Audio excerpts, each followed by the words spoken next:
Oui, nous allons continuer notre sujet sur la différence entre la foi et la croyance parce que c'est très capital. Et si nous n'arrivons pas à maîtriser ces sujets, alors, il nous sera difficile là, que nous puissions faire des prières puissantes. En fait, c'est quelque chose que Dieu considère beaucoup et c'est pourquoi nous prenons la peine d'en parler, d'autant plus qu'il est dit en Osée 4, 6, sans mon peuple est détruit, faute de connaissances. Et c'est pourquoi nous voulons continuer à parler là-dessus pour que cette connaissance nous prépare à comprendre certaines choses sur le plan spirituel. Alors, nous avions parlé autrefois, nous avions introduit la différence entre la foi et la croyance, et nous avions dit que la foi c'était basé sur la révélation, et que la croyance c'était l'action de l'intelligence humaine, et qu'il était plus important que nous puissions miser beaucoup plus sur la révélation, parce que sans la révélation, il nous sera difficile d'arriver à quelque chose de perspicace, d'efficace et de consistant. Et nous avions dit pourquoi beaucoup de gens échouent, quoi qu'ils sont déterminés, parce qu'ils disent, quoi qu'ils se disent, moi je réussirai, ils n'ont aucune révélation par rapport aux choses qu'ils font, parce qu'il y a des fois des guerres qui se lèvent dans les nations, il y a des villes entières qui sont détruites, mais toutes ces choses, quand quelqu'un a la révélation, parce qu'on nous dit en Amos 3, verset 7, que rien ne peut arriver sans que Dieu ne livre le secret à son enfant. Donc, c'est toujours comme ça. Alors, nous disons que c'est quelque chose que Dieu met à l'intérieur de l'individu. En fait, cela passe au travers de l'intuition. Parce qu'en fait, quand nous parlons de l'esprit humain est composé de trois parties. Nous avons la conscience, nous avons la communion et nous avons l'intuition. En fait, Dieu se sert de l'intuition pour faire passer une information. Et quand c'est l'intuition qui parle, il n'y a pas besoin d'explication. C'est notre raison qui cherche des explications, c'est notre intelligence au niveau de l'âme, parce qu'au niveau de l'âme, nous avons notre entendement ou notre intelligence, nous avons au niveau de l'âme notre volonté, au niveau de l'âme, nous avons aussi nos sentiments.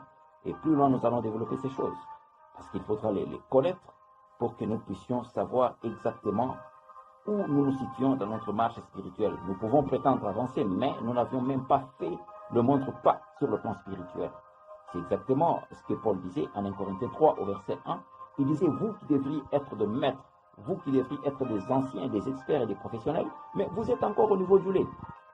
Ce n'est pas pour rien que Jésus pouvait dire que si vous aviez de la foi en Matthieu 17 au verset 20, comme un grain de sénévé, vous diriez à cette montagne. En fait, Jésus-Christ remarquait à plusieurs reprises dans le chef de plusieurs personnes une incrédulité.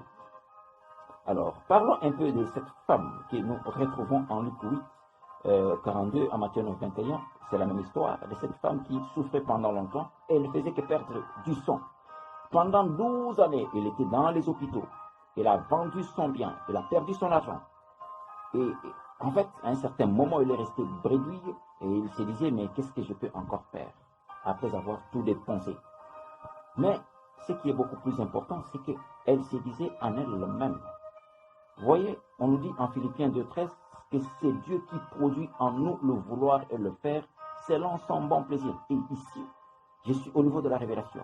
C'est-à-dire, il y a des choses que Dieu va faire passer au travers de votre intuition et vous faire accepter certaines choses.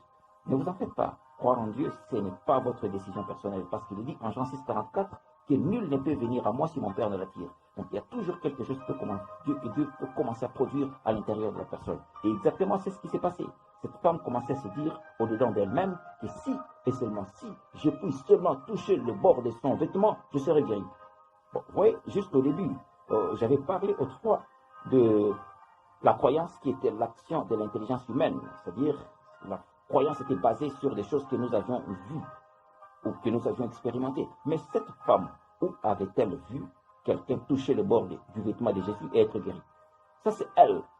Vous voyez, c'est le fruit de la révélation. Alors, elle se disait en elle-même, si et seulement si je peux toucher seulement le bord de son vêtement, je serai guéri. Et c'était suffisant. Et regardez les résultats.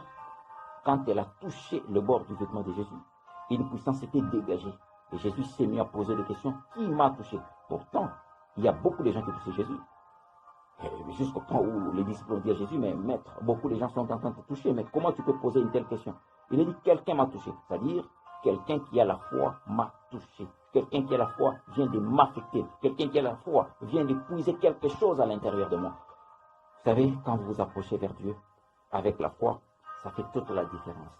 Parce qu'en fait, à un certain moment, et même vos actions, et même vos mots, ce ne sont pas des choses qui viennent de vous, mais ce sont des choses que Dieu met à l'intérieur de vous. Rappelez-vous de ce qu'il dit Ésaïe 50, verset 4. Chaque matin, tu ouvres mes oreilles, afin que j'entende comme devrait entendre un disciple. Chaque matin, tu mets des mots dans ma bouche, afin que je parle comme devrait parler un disciple. En fait, ce sont des choses que Dieu met à l'intérieur de la personne, et la personne commence à les produire. C'est pourquoi il faudra toujours faire très attention. Beaucoup de gens ont commis des gaffes extraordinaires. Ils se lèvent le matin, même quand vous priez pour certaines personnes.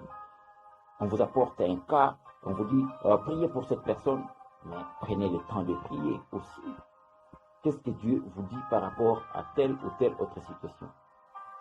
Mais ne vous lancez pas directement, comme on peut le voir. Dieu veut que nous puissions dépendre de lui. Quoi qu'il a mis des choses à l'intérieur de nous, quoi qu'il y ait une autorité, Dieu veut que nous puissions dépendre de lui. Ce n'est pas pour rien qu'il dit en 1 Thessaloniciens 5 au verset 19, n'éteignez pas l'esprit. Mais quand est-ce que votre esprit est éteint? Votre esprit est éteint à partir du moment où vous vous connectez de moins en moins de la source. Et nous allons continuer par rapport à cela dans notre prochain numéro. Ciao.